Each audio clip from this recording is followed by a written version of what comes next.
Last month, you will recall, the federal court found that the Gillard government had acted illegally by introducing the live cattle export ban in 2011.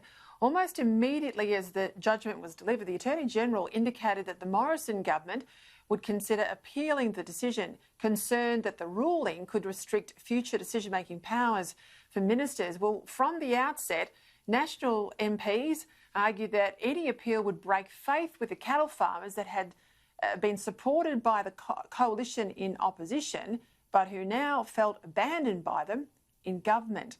And a number of these National MPs have now put their concerns in writing. Leader of the Nationals in the Senate, the Honourable Bridget McKenzie, joins me now. Bridget McKenzie, thank you. Great to have you on the show. Thank you for your time. You and I know, but I'm amplifying this for viewers at home, it is a very big step for you to write a letter of objection about one of your own government decisions or would-be decisions, certainly something in the carriage of a minister. Have you tried to raise this with the AG face-to-face, or have you tried and that's failed? This letter shows that you're really serious.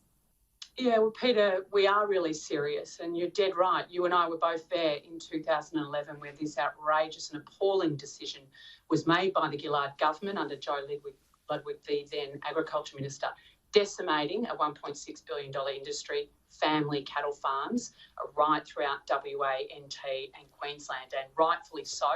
The coalition opposition at the time called it out for what it was. Tony Abbott said it was one of the most appalling decisions ever made, and he was right. And Justice Raries agreed with him in a decision handed down after years, almost a decade now since that decision was made.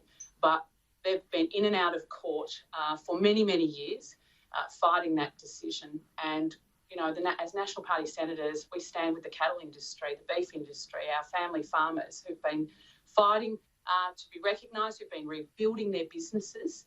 And now we think it would just be a kick in the guts for them to have a federal government actually agree with essentially a Gillard government decision. The National Farmers Federation agrees, the Northern Territory Cattlemen's Association, AgForce from Queensland. Everyone is united that, we need to stand with our farming communities, accept the decision of Justice Raries, whether the unique aspects of this case are such that it is highly unlikely this could ever be applied in another way. However, it's all taxpayers' money that's being spent if we chose to appeal this as a government. And we believe as National Party senators that there's a very low chance of success rate for any such appeal. And it's not in the best interests of the government or the cattlemen. Let me just pull you up on the point about precedent. That's the crux of the AG's concern. It's not so much about the legal fact, the substance of the claim they have against the Gillard government. What he's worried about, he said this publicly, is that this then becomes a precedent that ministers' decisions are automatically appellable. Now, you say you don't think that's a precedent. Where are you differing from the Attorney-General? Well, there is a variety of legal advice around the type of precedent that this would actually set and whether the test of reasonableness could only be applied here or proportionality. Now, they're highly technical legal arguments, and there are very, very learned men and women who have differing views on this. So we as a team have put an opposing view to the Attorney-General, which we hope he will consider. We know he needs to take the best legal advice in, but we need to also appreciate that the Solicitor-General who advised government back then to, take this case on, was also the one that's also recommending that we appeal it. Now, there are people, very learned people out in our communities and the legal community who disagree. They think that this has a very low chance of success. That is the advice to the National Farmers Federation. It's advice to a whole lot of people involved in this case. And so it's only right and proper that the government considers both sides of an argument before making a decision that would have significant impact, not just for future governments around decision-making, but also, as we saw with Andrew Robb's and Don McGeecky's letter to the Australian this week, to the broader agriculture industry and the signal it sets from our government. The reality is that this was such a unique set of circumstances, Peter, that if we appeal, then and it loses, like we can't actually, there's actually no reason why this should be going forward. It will actually end up with a worse outcome than to appeal. I get that, but I mean, sorry.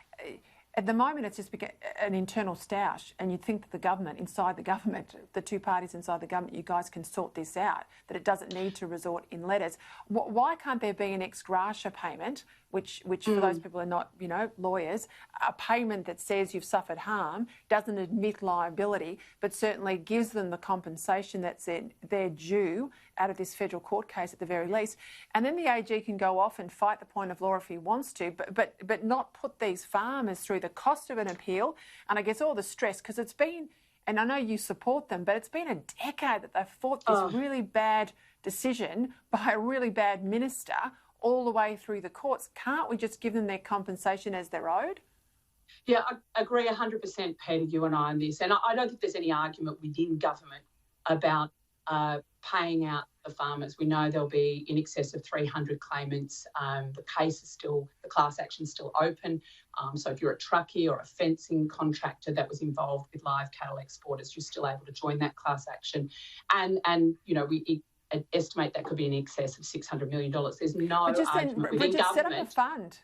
There's no argument, Peter. There's no, I've not heard an argument from government. Set up a fund, get it done. Why aren't they doing it? Come on.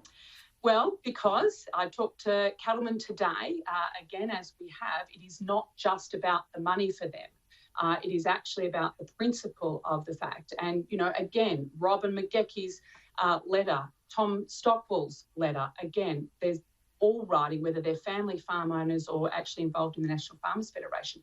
It's about a sense of betrayal by a coalition government that these family farmers who've been through the ringer over the last 9 years, not just for this decision, but you think of the floods in Queensland, the devastating drought that they've been going through, and this would just be morally wrong. I've got to leave it there. I'm on your side on this. I'm on the farmer's side on this. We were there in the fight against this bad decision, and I can't understand why the coalition now is backflipping on that decision, but good luck in the battle ahead with your own side inside the coalition. Bridget McKenzie, thank you. Peter.